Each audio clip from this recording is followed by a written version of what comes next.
What if Minecraft had seasons? Well, that's a question I found myself asking recently as the winter has started to creep in, and I started thinking, what would this be like in Minecraft? What if also in your Minecraft world, things started changing around you, not because of you? More importantly, what would seasons mean in Minecraft? How could they use this to bring a completely fresh new feeling to every new Minecraft world? Today in this video, we're going to be exploring how this nearly happened, and how it could slot maybe into modern Minecraft. Did you know this was originally the plan for Minecraft? Multiple times through Minecraft's lifespan, different developers at Mojang have talked publicly about adding seasons to the game, including Notch himself. Back in January of 2010, Minecraft was still super early into development. The most recent update to the game was InDev 0.31, which added survival mode for the first time, along with diamonds, chests, crafting tables, and the first set of tools. So super early into development, at a time where Notch was still the main person making the game. During this early development stage, Notch made a Tumblr blog and he called it the Word of Notch to update players on what he'd been working on, which was active between 2009 and 2013, before then being deleted in 2021. One of those posts, in January of 2010, Notch shared that he was making a public to-do list for fans of the game to have more of an idea as what was going to be coming up in the game, and he said he was going to be very active on it, ranking entries based on their priority. Despite being taken down completely now, I found an archive of the list from August of 2011. Among the top priority was preventing hackers, adding survival multiplayer, and towards the bottom end, in the medium priority section, was seasons. Now I know what you're thinking, medium priority doesn't sound too much like meant to happen, but this was considered in planning and it was a higher priority than adding dye to the game, which is something that we have now. But this was only a to-do list, so at the end of the day, we have no idea what Notch's seasons would look like. Is what I'd say if I didn't find a random forum post from 2009 where someone leaked chat room history of Notch speaking about this before the to-do list was even a thought. He mentioned how he was planning on adding seasons, where the game would start in summer with long days before the winter eventually comes around and these days will shorten, with snow falling too. He was planning on 1 year being 80 in-game days, which means each season would be 20 days long, or potentially having 2 seasons of 40 days each. But this never ended up happening, and for a while, this was an idea of the past. Until a few years later, in 2013, Dinnerbone picked this idea back up. You know when you name a mob Dinnerbone and they turn upside down? Yeah, that's because of him. He revealed that he had been tinkering around with the idea, and he had a similar approach to Notch. However, for some reason, he thought 1 year should be 500 days each, opposed to Notch's idea of 80. I don't know how either of them came to that idea with these numbers. Would you not just want it to be 365 days in a year, or is that just me? Regardless, this never happened again, and this tweet was the last we ever heard of it. Then, in 2023, we got the closest we had ever got, a data pack. Now, how is this remotely close? Well, this data pack was actually made by a Minecraft developer. Slice Lime, who you might have seen on Twitter announcing different snapshots and sharing patch notes. He's the tech lead for Minecraft, and in his spare time, he's actually made a bunch of really cool data packs. But without a shadow of a doubt, the Seasons one is definitely his coolest. This data pack went back to Notch's idea of 1 year being 80 in-game days, and changed things such as trees turning color of their leaves. In the winter, snow would replace rain, and oceans and rivers would freeze, and even going as far to having wet and dry seasons in the savannah. The fact that a Minecraft developer made a data pack rather than just putting it into the game probably means that it's not something we're going to be seeing in vanilla Minecraft. So, is it likely for them to make this update? Probably not. But I can think of so many great examples of other games using seasons where it works so beautifully in such simplistic ways that I think we should at least consider how this could look in Minecraft. To figure that out, we should look how these other games achieve it. The first example that comes to mind is without a doubt Stardew Valley. Stardew is a cozy game which is heavily focused on farming. You start the game in spring and cycle through the seasons, each new day being displayed when you wake up, displaying something like day 15 of spring year 1. Each season has 28 days, and each season also has its own unique items. Some plants and fish can be caught in any season, however the majority will be tied to 1 or 2 seasons. Spring, you can grow crops like parsnips, potatoes, and carrots. Summer is home to melons, poppies, and starfruit. Fall is a season for growing pumpkins, corn, and broccoli, and winter comes around and suddenly it's a lot harder to grow anything else. Only powder melon and wild winter seeds can be planted. All of these crops will need watering each day, except winter plants. We can take some things from this game to apply to Minecraft, but despite it being similar styles, they're very different games. Stardew is very much a farming game, where Minecraft is a sandbox, so a lot of this feels a bit too strict for Minecraft. We still want the game to feel like you can do whatever you want. Animal Crossing is another great game that uses seasons, and compared to Stardew, the seasons are way less strict. The island changes with season, but this is mainly a visual change. You can grow crops in any season. Plants like flowers don't wither up in the winter, but you will have the normal expected changes in things like trees and grass. The only real difference with seasons is similar to Stardew Valley. Each fish and bug is assigned to a season, and you will only be able to get that in that season. If you missed one, well, you're going to need to wait till the next time that season comes around. Compared to Stardew's 28-day seasons, which normally takes around 20 hours of gameplay, a season in Animal Crossing is a little longer. Interestingly, Animal Crossing is associated with real time. So if you start playing at 10 PM in the winter, sure enough it's going to be winter, and 10 PM means that all of the shops are closed. As cool as that is, this does hold back the game dramatically, as once you've done all the things you can do for that day, such as selling all your fruit, finding all the fossils on your island, or maybe you need to wait for the next day for that structure to finish building, the game kind of just forces you off. The same thing applies when you open the game and you need something from the shop, but it's closed, or you need one more bug from a different season to have all of the bugs in your collection. You're gonna have to just wait. Or, as most players opt into doing, time skipping, by literally going into their Switch settings and changing the time so they can continue playing. This should not be a workaround that players have to do, but it is a cool idea having the seasons based off real time. It just doesn't really execute well. Now, both of these games and how they approach the season work brilliantly for each individual game, but neither of them are proper sandbox games like Minecraft. It would feel like a completely different game, and that isn't what we want. We want it to still feel like Minecraft. However, I definitely think this helps us see what can work and how we can use some of these components to find the perfect balance for Minecraft. To start, I definitely think this should be a toggle. Many people have specific builds that they don't want affected by the weather, and some people might just not want seasons. You know how Minecraft players can be nowadays, and if something changed the whole feel of the game, some people will not enjoy that. So, players should have the option at the start of their world if they want to play with seasons or not. This won't be a new thing for Minecraft though, as in world creation, you have options to turn off and on multiple things, such as spawning of structures, disabling phantoms, enabling keep inventory, and lots more. I do think this should be default on, but it should be on the first page of world creation, right alongside game mode and difficulty if you want to turn off or on seasons. Secondly, I definitely think we should stick with 365 days a year, don't you? It's what everyone knows as a year, and it means people can go without Googling how long an in-game year is.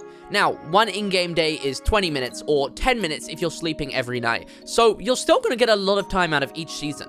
30 hours if you aren't sleeping, or 15 hours if you are for each season. It's not a super long time, so it doesn't feel like it's dragging on too long, but it's not short enough where you could go on a mining trip and just miss the whole of summer.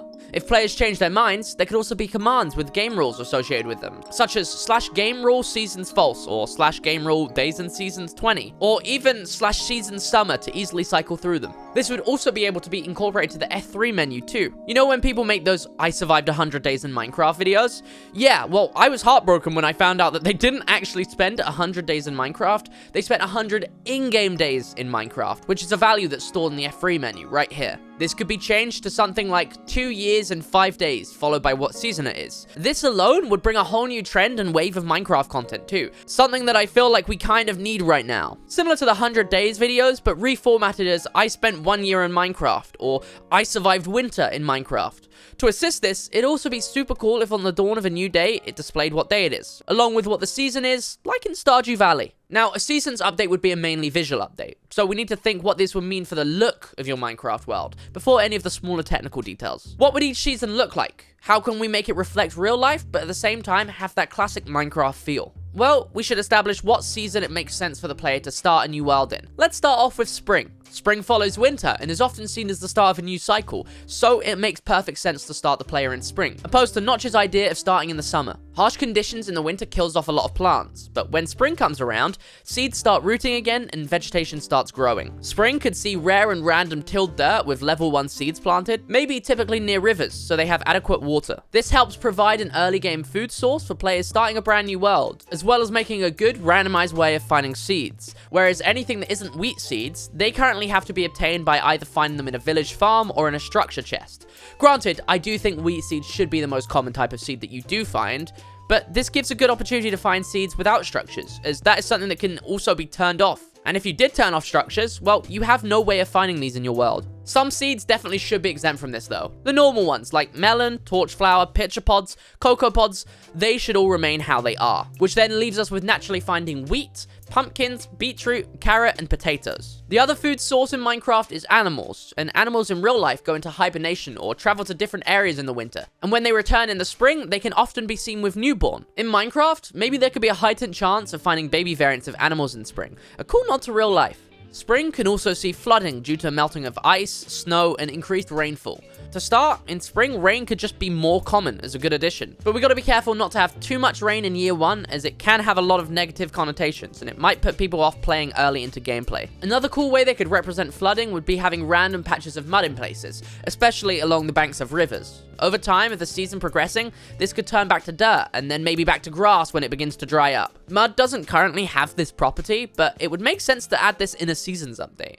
The issue with this though is people using mud in their builds and it turning back to dirt. The solution there would be assign mud a value similar to the Shrieker. Once you break a Shrieker and place it back down, it will no longer be able to spawn a Warden. Mud could have a similar value where if it had been harvested or it had been manually converted to mud with a water bottle, it can no longer be turned back into grass naturally. To finalize the look of this season, spring would see a lot of ambience in the sky turning to a brilliant blue, seeing a lot more vibrance in the early game, with trees being a normal green, maybe even having some flower designs budding on a few leaves. Following up spring, we have summer. Now, summer is obviously known as the hottest period of the year, so all of that mud will now be dried up completely. Summer is also known to have longer days than any other season. So, in Minecraft, it would only make sense to have longer days too, giving you a little bit more building time before the mobs start to come out. Due to the heat of summer, rain is also a lot less common. So, the chances in Minecraft of rain in the summer can just be a bunch lower. I would suggest the super rare chance of forest fires, but I think that would be a little bit too brutal for people that build with leaves.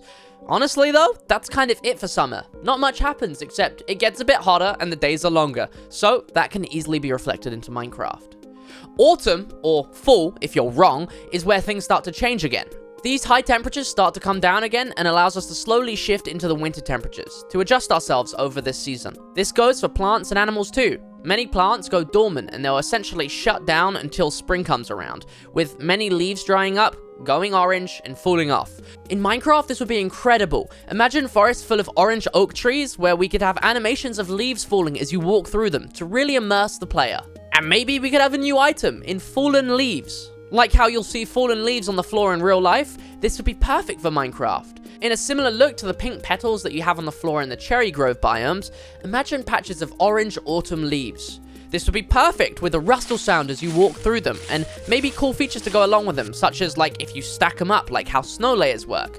Maybe players could build giant leaf piles that slow you down and maybe suppress a little bit of fall damage. Although I think they would have to be very careful with that, as some kids somewhere would try and do that in real life and do some serious damage. Like I said, animals also go into hibernation, and they go off to find warmer places to survive the harsh winter conditions, and autumn becomes this planning stage for them. Many animals start burrowing, nesting, and collecting food for the winter. When thinking about how this would portray in Minecraft, it's obvious that wild animals in Minecraft would just become a whole lot less common as they're setting off for the winter. But this genuinely drove me to an existential crisis, like where on earth did the pigs and cows go before they were domesticated? Like I genuinely can't figure it out. Where would they go? They wouldn't have survived. I don't get it. Let's just say animals like cows, pigs, and chickens, they should spawn a lot less frequent in autumn due to this, to save us the headache. Then we get to winter, the most brutal of all of the seasons. Winter will obviously be a lot colder than any other season. Most places will see snow and ice, which would be brilliant to have more in Minecraft. Snow does fall in Minecraft and ice does sometimes replace water, but these only happen in specific biomes, which is such a letdown honestly, because these biomes are quite rare to find, and it also means you'll never see snow in a biome where it wasn't originally snow to begin with. The way that the snow property actually works in Minecraft, if the biome is cold enough and it rains in that biome, that rain will be replaced with snow instead. So that's how it should be for winter. If it rains in winter, instead of it being rain, it gets replaced with snow, which can settle during the winter and leave a carpet of snow atop of blocks and trees, which can either be manually broken, heat up with a light source like torches to slowly melt, or it can melt when it starts getting a bit warmer, when it slowly reaches spring again. Imagine if you could also walk through the snow and it would leave footprints where you step. This would be one of the most useful things that they could add to Minecraft. Imagine you're walking away from your base for a little adventure and suddenly you don't know where your house is. Well, you can now follow these footsteps back and you can actually get back to your base. I normally actually build my base at 0-0 purely so I know where to find it. Otherwise, it's gone forever. I can't find it again. And I'm sure this is a story that a lot of you guys also share. Along with this, ice in the rivers could start slowly freezing over time. Although this would have to be super specific on what can actually freeze, because a lot of farms rely on water to work. Maybe something like if a torch is nearby, it can't get cold enough to freeze, so things like farms will be safe. Despite these oversights, seeing something like a frozen river or frozen lake would look awesome. In winter, animals will also be well into their hibernation by now, so new, naturally spawning mobs like cows, pigs, and chickens should be as rare as shiny Pokemon at this point of the season. Days of sunlight in winter are also the shortest, so like in summer, they would just make this shorter days, but not too much so they don't feel like they're too short. It would also be super fun to give a slight fog or mist during the winter to represent that colder air with a much more blue feel to everything. That's how I think seasons should look, but we need to look at the more detailed ideas of how this would work altogether. Taking inspiration from the games that we mentioned earlier, we don't want this to be just a visual change, but at the same time, we don't want it to be an overwhelming change. The first thing we definitely need to think about is farming. Do we need new crops to make this work? No, not at all. We definitely should not be taking the Stardew Valley approach, as that would be overstepping for Minecraft. Despite this being very similar to real life, most people in Minecraft only know about farming or killing animals to get consistent food. So, for some people to just not be able to get food for potentially 15 to 30 hours, this would be pretty brutal and a lot of world enders for a lot of people. Instead, we should give modifiers. Spring can grow crops at 3 times speed. Summer, they'll grow at 2 times speed. Autumn, they'll be normal speed, and at winter, it will be 0.5 speed. This will still give players the ability to grow crops during the winter, but if they choose to stock up and get farming during the earlier seasons, the game will reward them for that. Some people, however, might not be too fond of being curbed in the winter, especially for something like making food, but I think that's okay. I think that honestly makes them the perfect candidate to play without seasons. Yeah, it might take you long to make your food in the winter, but that debuff is completely unbalanced with the huge advantage that gives you in the earlier seasons. Concepts like this do actually exist in Minecraft already.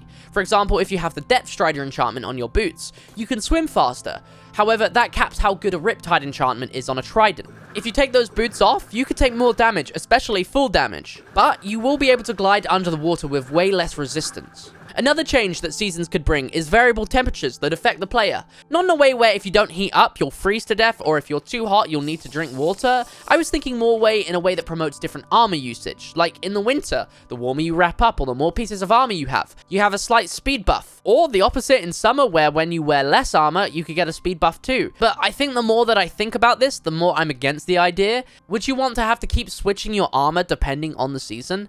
Probably not, honestly. Maybe some kind of armor enchantment? Something like breathable and insulating, to give you a slight boost in these specific conditions of being on the surface with those enchantments. Kind of like how soul speed works, but for seasons. The more I've thought about adding seasons into Minecraft, the more in love I fell with the idea of it. And these are some of the ideas that came to my mind, and I would love to hear some of the ideas that you guys would have in the comments, and whether or not in general you think this would be a cool update for the game. Thank you for watching this video. If you did enjoy it, please consider popping down to that subscribe button. It would be super appreciated. If you enjoy this video, YouTube thinks you might enjoy this video, so go give that a watch.